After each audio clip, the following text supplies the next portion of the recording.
Hola, esta es La Oruga, un podcast para pensar el presente desde nuestras memorias. Hola, esta es La Oruga. Hoy nos encontramos con Julio Vargas para hablar del rol del magisterio peruano en el conflicto armado interno. Julio, antes que nada agradecemos tu presencia en La Oruga. Tú has trabajado mucho tiempo en el rol del magisterio en el Perú, has acompañado muchos de sus actores a lo largo de toda tu formación, digamos, como antropólogo. Y quería simplemente iniciar esta conversación citándote a ti mismo en un artículo que sacaste hace tiempo ya en Argumentos, la revista del Instituto de Estudios Peruanos, en donde tú señalas, y abro cita, el informe de la Comisión de la Verdad define a Sendero Luminoso como un proyecto sectario y totalitario, que floreció en los escombros de una modernización universitaria abandonada por el Estado y como proyecto intelectual y pedagógico, gestado por una capa de mistis radicalizados, se halla inserto en la tradición autoritaria, secular, clientelar y caudillista. A través del informe, Julio, de la Comisión de la Verdad, hemos visto que alrededor de un 2,2% de maestros que, digamos, fue asesinado durante el conflicto armado interno. Este 2,2% representa, pues, valga la redundancia, el 2,2% de casi 70,000 muertos, ¿no?, en el conflicto. Me gustaría ir a que nos ayudes y nos lleves por esta suerte, digamos, de ruta, de cómo se fue dando esta suerte, digamos, de radicalización del magisterio en el Perú. Sí, cuando hablamos de magisterio nos referimos a un personaje muy importante en lo que viene a ser la construcción de lo que llamamos nacionalidad, ¿no? Entonces eso es algo que atraviesa la historia reciente, en el sentido de que justamente la modernización del Estado de la que habla la Comisión de la Verdad ha tenido agentes claves, y uno de esos agentes ha sido lo que llamamos el magisterio, que en realidad son un conjunto de personas heterogéneas, ¿no? Entonces, bajo ese rótulo de magisterio se engloban un montón de vidas, un montón de historias que creo que no necesariamente se pueden, no es fácil, ¿no?, de definir, ¿no?, o de identificar el magisterio es así o es asá, ¿no? Entonces podemos hablar de una figura del magisterio, pero no necesariamente coincide con la realidad, que es tan compleja.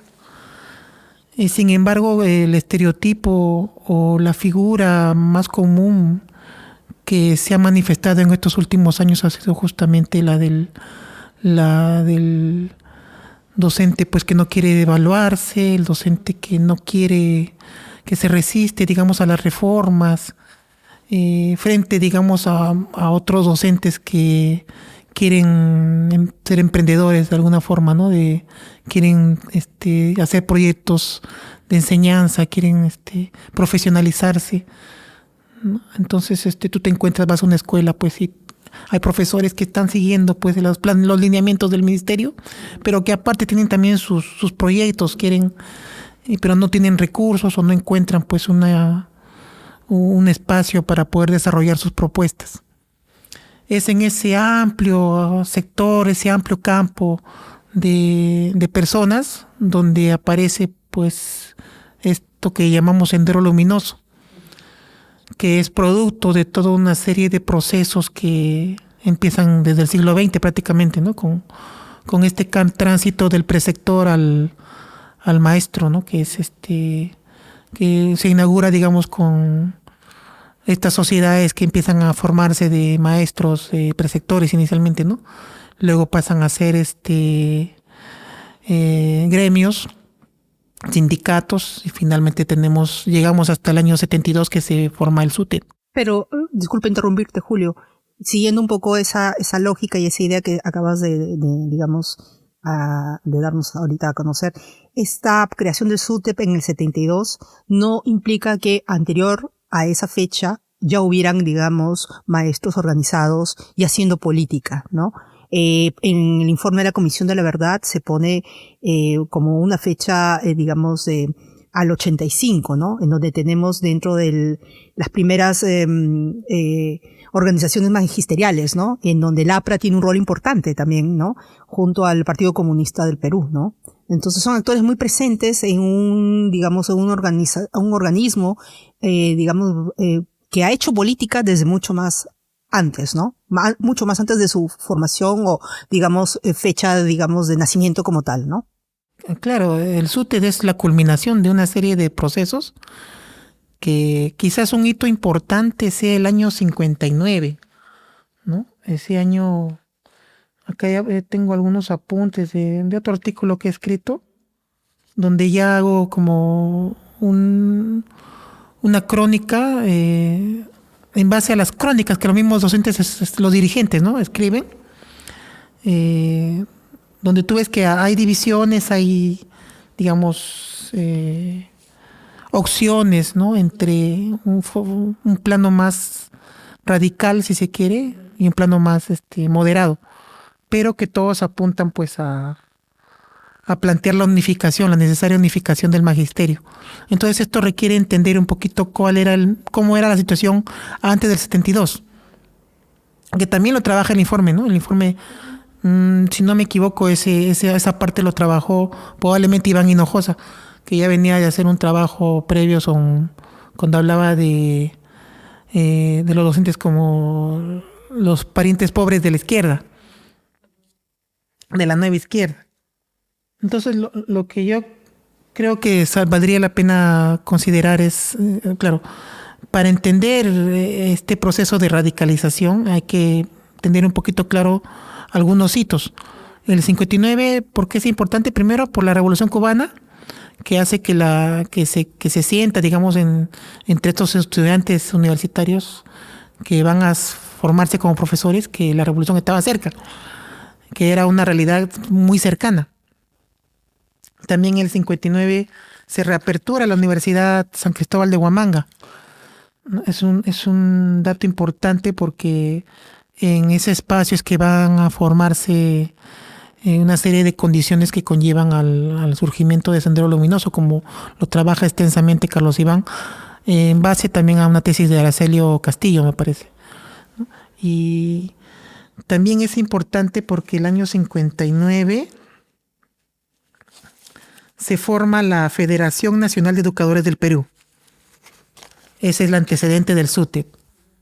¿Qué cosa es, no? O sea, en federación, ¿no? Es interesante, ¿no? Ahora Castillo pues ha creado su federación, ¿no? Se regresa ese término, ¿no? ¿Por qué, no? Entonces, Federación Nacional de Educadores del Perú viene a ser las siglas del FENET. Digamos, hasta los años 40 el magisterio estaba principalmente orientado por el APRA.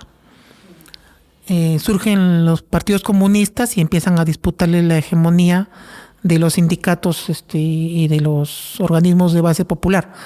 Y a partir de los años 50, cuando se forma esta federación, ya el APRA no está a la cabeza, sino está los comunistas agrupados en el denominado Partido Comunista Unidad.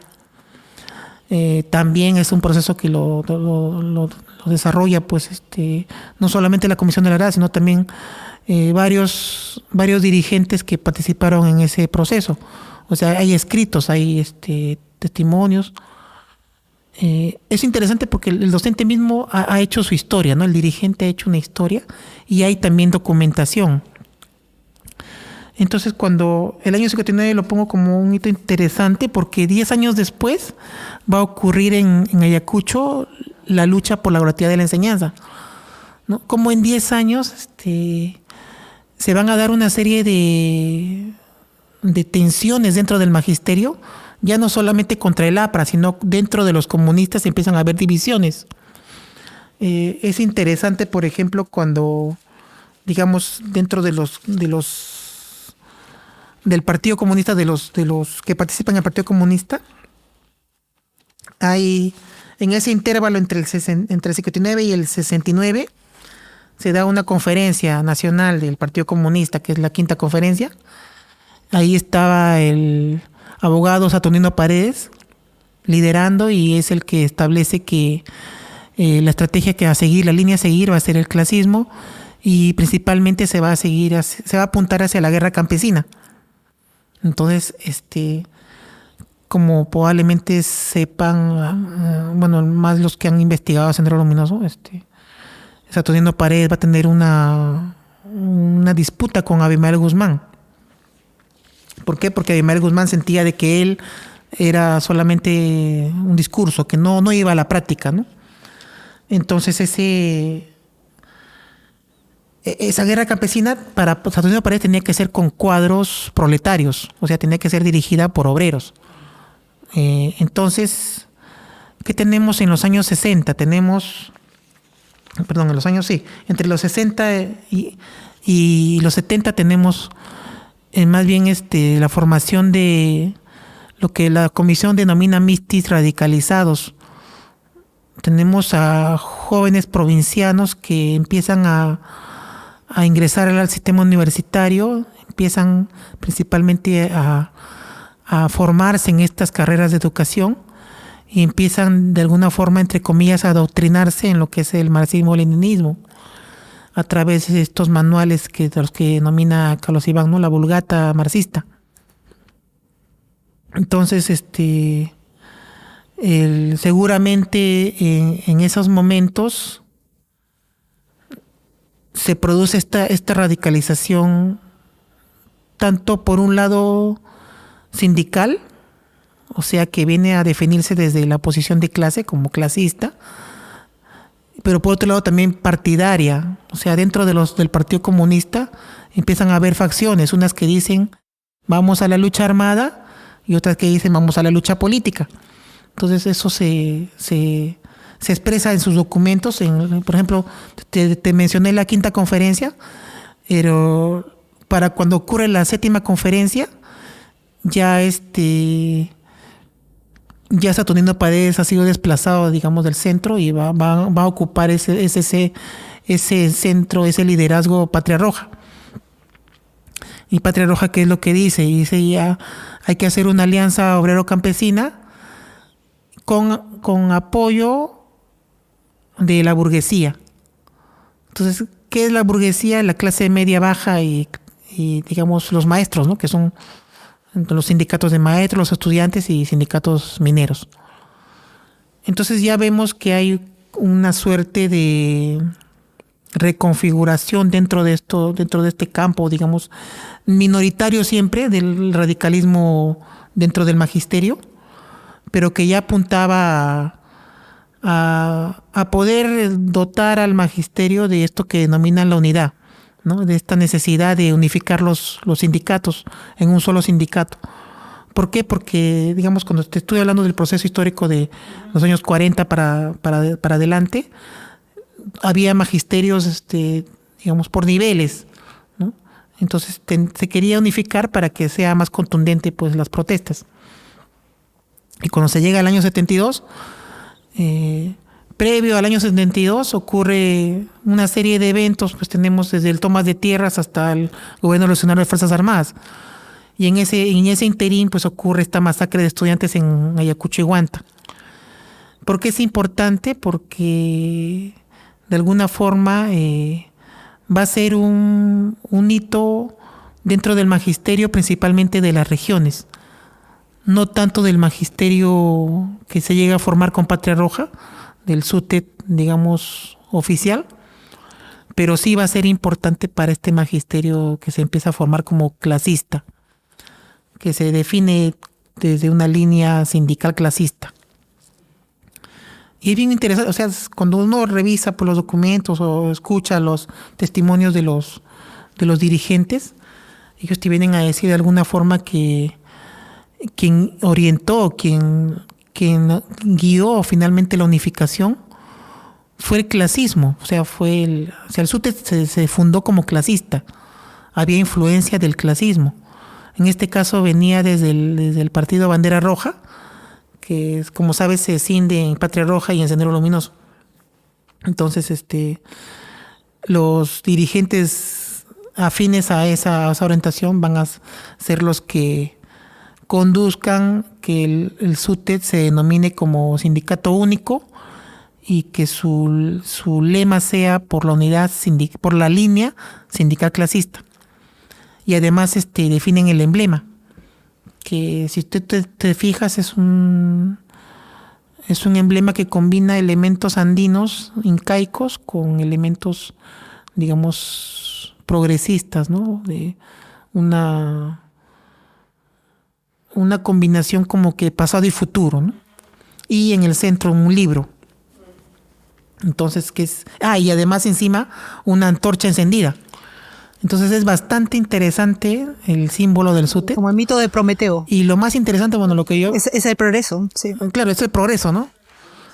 Entonces, si nos damos cuenta, el sector educación, o sea, lo que viene a ser la promesa de la educación, claro, que los Esteban ha dicho el mito del progreso, ¿no? Pero educación, ¿qué significa, no? Que tú a través de la educación vas a tener progreso, pero también poder y también prestigio. Claro, por eso el libro también se vuelve como un elemento central dentro de, digamos, de este simbolismo en las pinturas o retratos que a veces vemos de Sendero Luminoso, en donde lo que se sujeta es un libro. Tienes ahí, claro, y esto viene del maoísmo, pues el libro rojo de Mao, pues era prácticamente un libro digamos, que tenía que tener el militante, ¿no? Entonces, pero que también tú puedes asociar con la Biblia, ¿no? Finalmente, ¿no? Estaba leyendo este libro de Acosta, dice que el libro que tiene Castillo en la celda es la Biblia. Entonces, y sabemos que me parece que era evangélico, ¿no? Si no me equivoco. Entonces, también hay un tema ahí de muchas veces radicalismo, que nosotros llamamos radicalismo, no es necesariamente partidario. No es que sean pues senderistas los profesores, no es que sean pues subversivos, sino que parte de una forma de responder al Estado, me parece, ¿no? O sea, hay que tener mucho cuidado con los términos. Sí, ahí justamente quería hacer una pequeña pausa porque vivimos tiempos en donde algunos conceptos se vuelven como malas palabras, ¿no?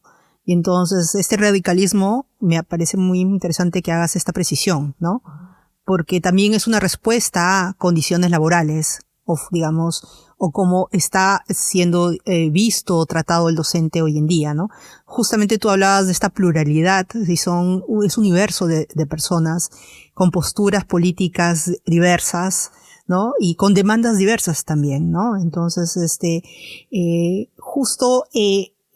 considerando y haciendo un pequeño paréntesis acá, porque si bien es un actor político, el docente, él tiene este estatus doble, ¿no? Porque al mismo tiempo es funcionario estatal, ¿no? Y es un servidor del pueblo, ¿no? Entonces estamos hablando, y tú estás haciendo una mención de este rol, digamos, y esta identidad clasista inicialmente, ¿no? Pero ¿se puede reivindicar un clasismo y siendo al mismo tiempo parte del Estado? ¿Cómo conjugan eso los maestros en ese momento? Es una aparente contradicción, ¿no? Pero en realidad, si tú no hablamos de maestros, digamos, de los maestros públicos, ¿no?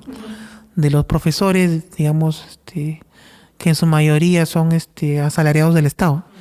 Y los que son dirigentes, pues se hablan del Estado como la patronal. Entonces, tenemos una función del docente dentro de lo que es, o sea, dentro de lo que, digamos, es la enseñanza. Ellos te enseñan a ser peruano, ¿no? Esa es una función básica, ¿no? Del docente público. Entonces, es el tema de la nacionalización, ¿no? El que yo considero que es problemático, porque el clasismo es internacional, o sea, el clasismo no conoce banderas, es internacional. Entonces, te hablan de la internacional comunista, o sea, de alguna forma se aspira a una sociedad sin clases porque, bueno, también sin naciones, al final, ¿no? Pero al ser la función del docente nacionalista, también hay un sentimiento nacionalista, o sea, no es solamente algo racional, ¿no? Es muy, muy marcado en los docentes esta función, ¿no? Al punto de que creo que no se puede separar tan fácilmente clasismo de nacionalismo en el magisterio, ¿no? Está como superpuesto. Entonces, pero lo que sí vemos es, si quieres hablar de radicalismo, o sea, podríamos hablar de etapas de radicalismo, ¿no? Entonces, una primera etapa clasista que está muy ligada a la formación de sindicatos, una segunda etapa de alguna forma partidaria que está ligada a partidos, y dentro de estos partidos está el Partido Comunista, y dentro del Partido Comunista está el Sendero Luminoso, que finalmente se militariza. Entonces conduce a esa militarización de cierto sector o de cierta generación, mientras otros pues siguen todavía dentro del clasismo, pero no necesariamente buscan la lucha armada, sino, como dije, la lucha política. Pero cuando tú lees la séptima conferencia del 72, ahí te dice, este documento de Patria Roja, te dice lucha armada, lucha política, vamos a priorizar la lucha política, pero como el antecedente de lo que va a ser la lucha armada. O sea, no deslindan de la violencia. Entonces, por eso cuando no estamos hablando de terrorismo, sino estamos hablando de radicalismo. ¿Por qué? Porque creo que el radicalismo engloba una serie de respuestas que no necesariamente te conducen a una violencia terrorista. Entonces puede haber radicales de derecha, ¿no? Tenemos pues ahorita todo, creo que ya nos queda claro que hay sectores, hay personas, ¿no? Que tienen ideas, pues, radicales, tienen actitudes radicales, o sea, tienen el sentido de radical como extremista, ¿no? Que pueden usar la violencia. Y dentro de la izquierda, pues, generalmente, pues, a este sector extremista se le ha llamado, pues, esa izquierda autoritaria que dice la Sever, ¿no? Esa izquierda totalitaria, ¿no? Que estaba relacionada con el surgimiento del Sendero Luminoso. Pero cuando dice sectaria, como que son calificativos que nos llevan a pensar si efectivamente estamos hablando de unos grupos tan dogmáticos, tan fundamentalistas, o en realidad no hay matices, ¿no? Que sería bueno, pues, tener en consideración. Porque hablamos como si el maestro fuera, pues, no sé, una criatura salida de fuera del Estado, cuando trabaja dentro del Estado y sus luchas, sus demandas son al Estado. O sea, no está contra el Estado necesariamente, sino está con el Estado. Le exige al Estado que le mejore su salario. El Estado en un momento ofrece, luego no ofrece, deroga. Creo que un caso emblemático, o una persona emblemática, es Germán Caro Ríos, que te lo van a citar, pues, todos los de Deconari hasta el SUTE de todas las regiones, como un personaje importante, porque es alguien que atraviesa el siglo XX, es alguien que aparece dentro de lo que es esto de la línea sindical clasista, y es alguien que, si tú revisas la biografía de Germán Caro Ríos, no es un personaje muy conocido, digamos, fuera del magisterio, ¿no? No es un personaje conocido en realidad, ¿no? Es un personaje desconocido. O sea, tú piensas en SUTE, tú dices Horacio Ceballos, ¿no? No dices Germán Caro Ríos. Entonces, ¿quién es este personaje tan singular? Él es un profesor de la provincia de Lima, me parece que es de Canta, y que tenía raíces campesinas. Y lo que yo tengo entendido por las biografías que he leído es que llega a conocer a Mariátegui, se presenta, asiste a estas charlas que hubo en la Universidad González Prada, la Universidad Popular González Prada, y posterior a eso es que él tiene la intención de formar un frente, que en ese momento, en los años 40, se denominó Frente Democrático Magisterial. ¿Qué pasó entre los años 40 y los años 60? Pues vinieron dictaduras militares. Lo que tengo entendido es que a él lo despiden del magisterio. Forma un comité de maestros desocupados. Posteriormente vuelve a ingresar al magisterio. Y ya en ese momento es que él funda le cambia el nombre. Ya no es Frente Democrático, sino Frente Clasista Magisterial. Entonces ya te señala que hay una radicalización. producto de que, pues me imagino que de esa experiencia con el Estado, una experiencia de un Estado que no atiende tus demandas, no atiende al tema salarial, que es lo básico, ¿no?, que le piden. Y dentro de un clima de un ambiente, pues, de politización, que no es como lo que ahora se vive, ¿no?, que es más polarizado, pero que era más partidario, ¿no?, más definido, más claro. Se hablaba de posición de clase, por ejemplo, ¿no? Entonces uno tenía que deslindar de las posiciones oportunistas, que eran la forma en que los dirigentes trataban de mantener una lealtad en sus filas, ¿no? Mantener una consecuencia con los planes que se querían hacer.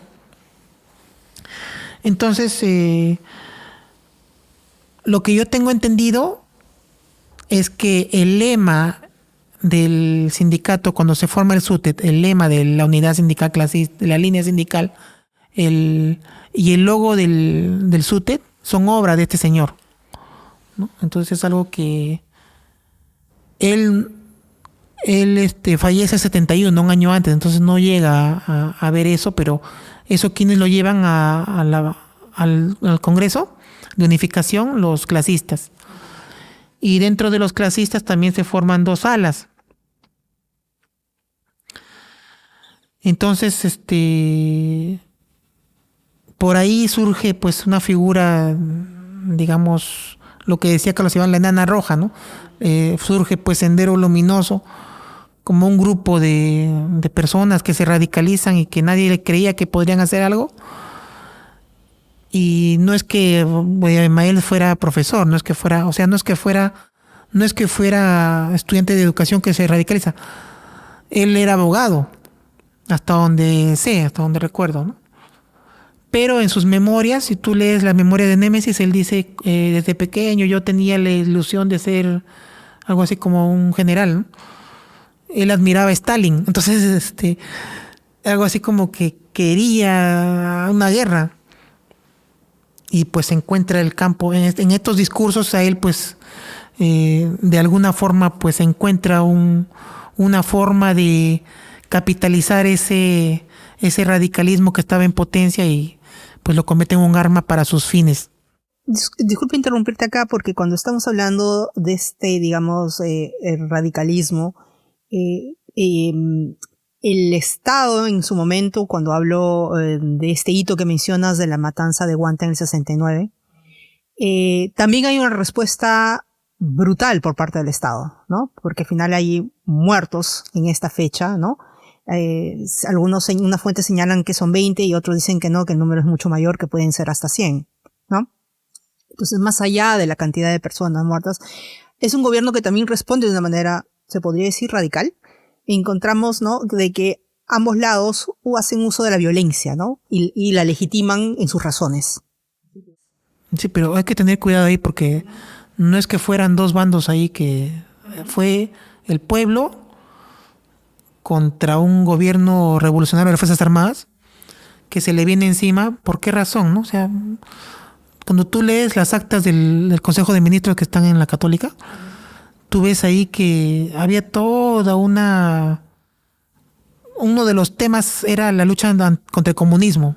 Entonces había como una especie de paranoia, ¿no? Entonces ya están ahí los comunistas.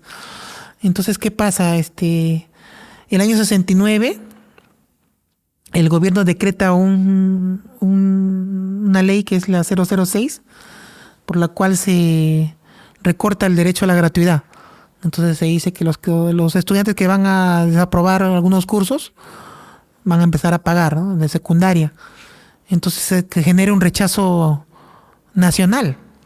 Es una ley antipopular que se reprime en Lima, acá creo que en la Católica también incluso estuvo una suerte de conato. Pero ¿por qué pasa lo que pasó en Ayacucho, no? Es una cosa así bien singular, ¿no? Porque llegan a mandar cinchis, ¿no? Es algo que ha quedado tan marcado en la historia de Ayacucho, que es parte de la identidad ayacuchana. Tú lo ves en esta canción, ¿no? Pero tú vas a Ayacucho, vas a Huanta principalmente, ¿no? Y vas al cementerio, ¿no?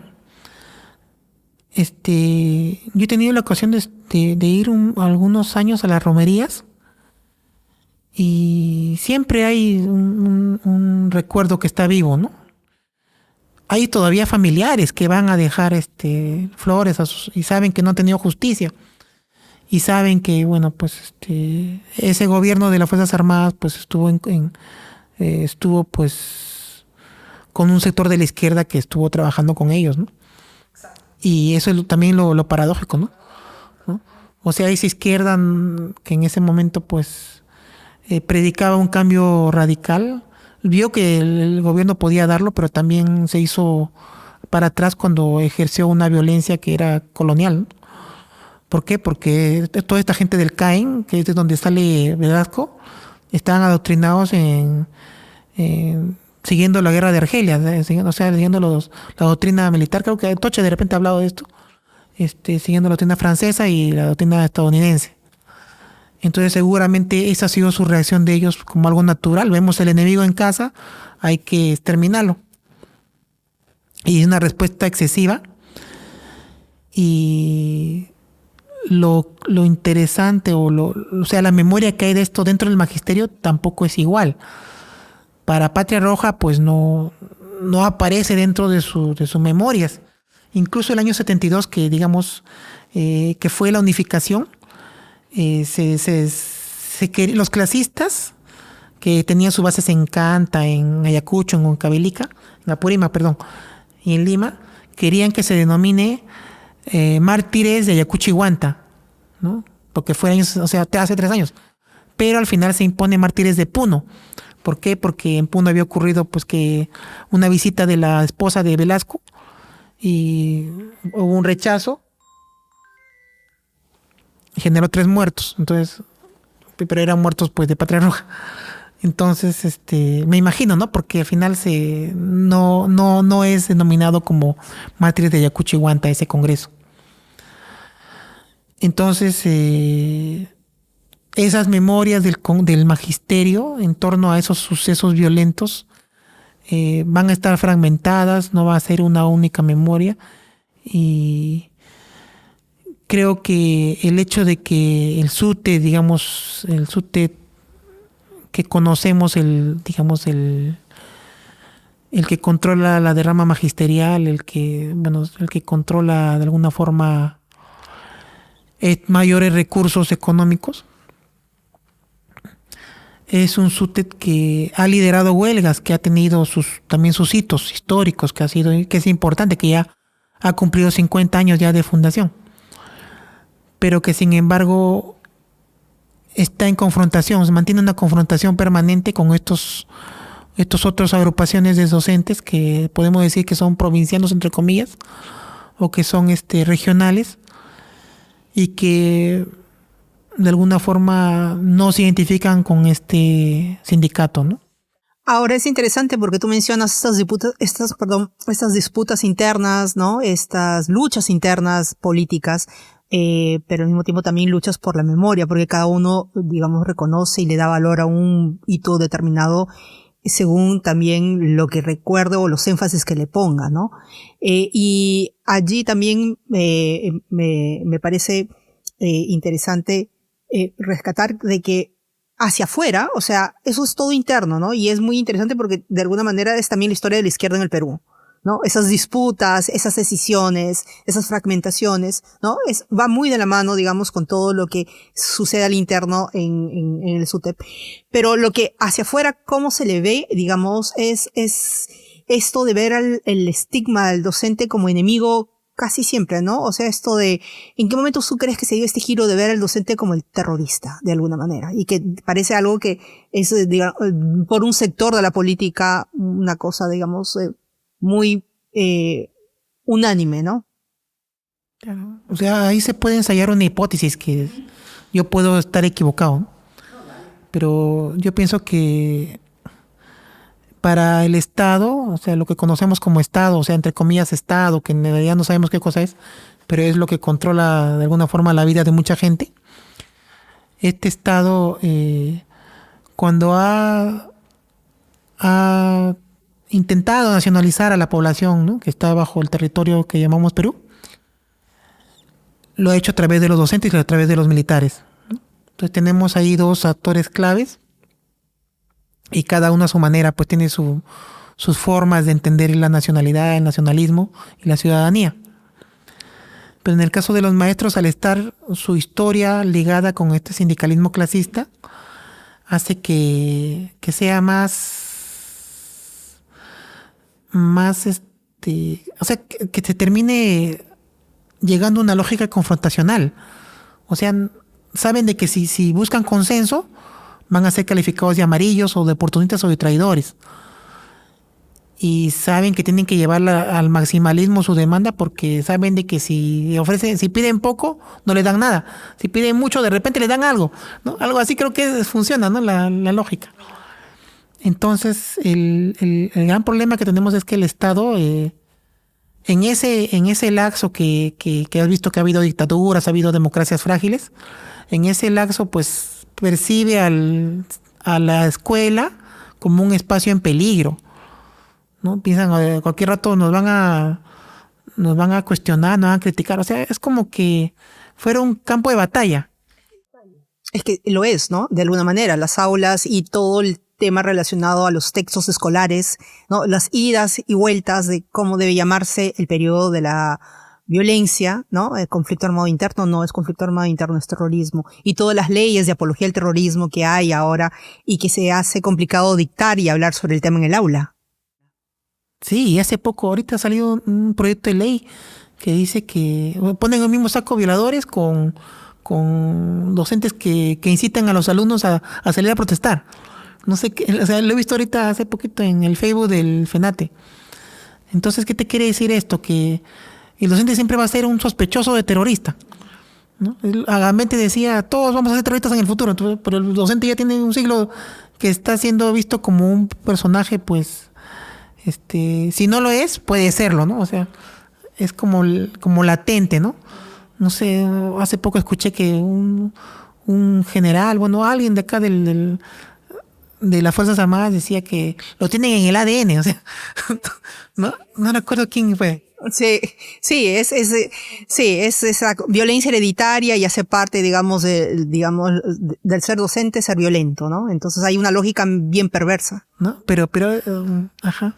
Entonces no sabía que les enseñaban ingeniería genética a los militares, ¿no? O sea, una metáfora un poquito rara, ¿no? Como, porque ahora ya se pueden modificar los genes, entonces más bien se le puede modificar el gen y le sacamos el gen de la violencia y por seguir esa lógica, ¿no?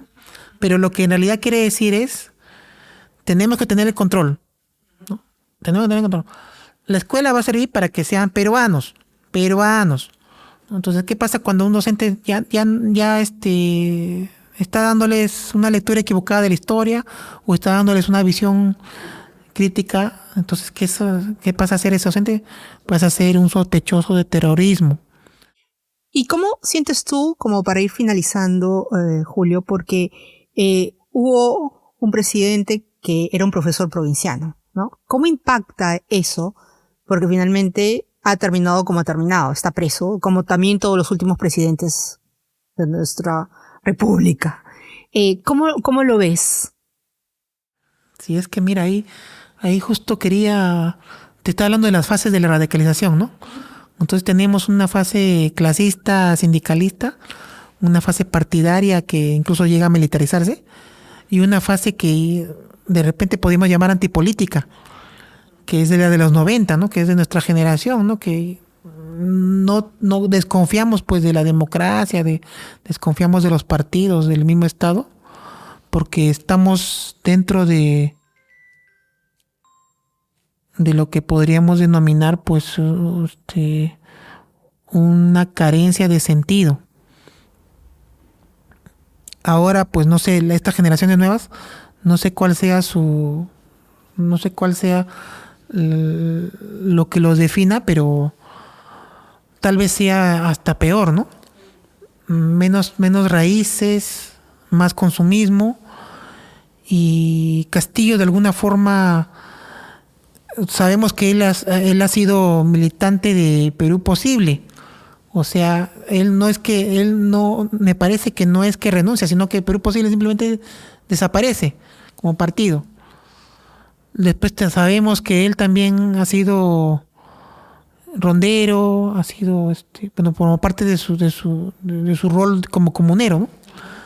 Y docente, pues sabemos que ha sido de primaria, y por lo que hemos visto, pues sabemos que en gestión, pues no tenía formación en gestión, y lamentablemente, pues por cosas del azar, pues terminó en un cargo demasiado grande para él.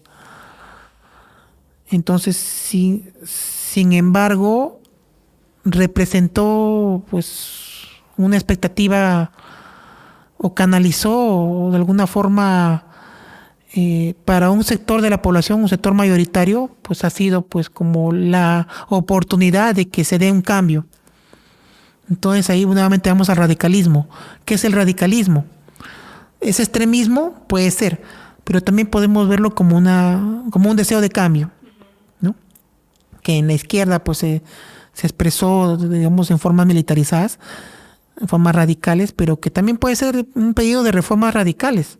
O sea, no necesariamente pasan por la violencia, ¿no? Entonces, ese radicalismo posiblemente se esté formando nuevamente con estas masacres que está haciendo el Estado, ¿no? Así como hubo en Guanta hace 50 años, ahora tenemos nuevamente, ¿no? Hace 2 años.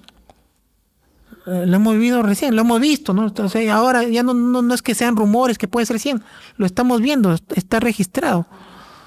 Entonces, frente a eso, es preocupante porque los jóvenes de ahora, pues, probablemente sean más proclives a opciones violentistas. Lo vemos en el sicariato. ¿Quiénes son estos jóvenes, no? Entonces, probablemente desde esta definición de radicalismo sean gente que quiera un cambio rápido, ¿no? Solo que no pasan por una formación partidaria ni la requieren, ¿no? Simplemente hay como que se ha acelerado el tiempo, y dentro de eso pues los jóvenes sienten de que se les va la vida y quieren las cosas ya. Bueno, los jóvenes sienten que se le da la vida, y los que vivimos la década de los 90 sentimos que repetimos la historia como tragedia constantemente, ¿no? O sea, si hablábamos la decadencia de las instituciones, ¿no? Y cómo se estaban minando en aquella época, sentimos que hoy en día, dada las nuevas leyes del Congreso, es un poco de lo mismo, ¿no? Entonces hay ese desencanto, no sé si con la política, con la democracia, porque por momentos es con la democracia y se tocan la puerta a los cuarteles pidiendo, pues, en el caso de la elección del presidente, que lo saquen, que estábamos al borde del precipicio, que regrese el terrorismo, y esos discursos, pues, que parecen repetirse una y otra vez por un sector de la política, ¿no? Sí, o sea, es cada vez más difícil entender qué pasa en las cabezas de la gente que supuestamente debe liderar el Estado, supuestamente debe liderar los cambios, porque están ahí, se les paga un salario, o sea, y un salario elevado que ellos mismos elevan. Entonces, ¿qué están haciendo? Pues vemos las noticias, prenden la televisión, prostitución. En la prostitución, narcoestado, te dicen o sea, o violación, ¿no? O violación dentro del Congreso, y que todavía no se sanciona a las personas. O sea, vemos impunidad. Y el desencanto sigue creciendo. Entonces, entonces están generando, pues están sembrando, ellos mismos que serán la semilla. Y yo le comentaba a un amigo, pues, o sea, cuando me dice, oye, ¿por qué no está Sendero Luminoso? O sea, ¿por qué no aparece? Me dice, digamos, si tanto hablan de terrorismo, ¿dónde está? Entonces ya murió Abimael, ya hay por seguir, pero pues están, pues son, o sea, ya digamos es arcaico, como decía Nicolás Lynch, ¿no? Es algo como que parece de otro tiempo, ¿no? Sin embargo, las condiciones, es como que la historia no, como tú dices, ¿no? Retrocede. Y parece que fuera intencional, ¿no? Que no, yo sé, digo, Dina Boluarte, no creo que sea tan tonta, o sea, no creo, o sea, ella ha optado por el silencio muchas veces, o si no por el cinismo, pero ya parece pues que quisiera pues que la gente, como decía Abimael, se agudicen las contradicciones. Entonces, da miedo, ¿no? O sea, no sabemos qué pensar. Entonces uno como, entre comillas, intelectual, pues dice, ¿cuál va a ser la posición que va a tener un intelectual en este contexto? Son tiempos difíciles. Fue para mí bastante fuerte ver las intervenciones en las universidades, en las Toma de Lima, por ejemplo, ¿no? Entonces, ver tanquetas adentro de San Marcos y estudiantes puestos al suelo y de alguna manera reducidos a entre comillas, la nomenclatura de terroristas, de posibles terroristas, ¿no? Y entonces es lamentable, ¿no? Lo que viene pasando y sí, como tú lo dices, sí, a veces me da un poco ese temor de hasta cuándo, ¿no? Y la olla de presión sigue allí, ¿no? Entonces, sí, es todavía como para darle muchísimas vueltas y seguir pensando el país y seguir pensando estas dinámicas, ¿no? Y me ha encantado contigo ahorita ver esto de estas malas palabras y un poco también al mismo tiempo de verlas en toda su dimensión como lo radical, ¿no? O sea, no necesariamente es una mala palabra como lo de ideología. Entonces, Julio, muchísimas gracias. ¿Algo que quieras acotar? Sí, bueno, hay mucho por hablar, pero lamentablemente pues el tiempo es así. Entonces, quizás más adelante se pueda conversar y bueno, siempre es un espacio abierto, ¿no? La oruga y qué bueno que exista. Gracias, Julio. Esta conversación fue posible gracias al apoyo de la Embajada Alemana en el Perú. La Oruga es un podcast del Instituto de Estudios Peruanos. Escúchanos en Spotify y nuestras redes y visita nuestro archivo digital de memoria en laoruga.pe.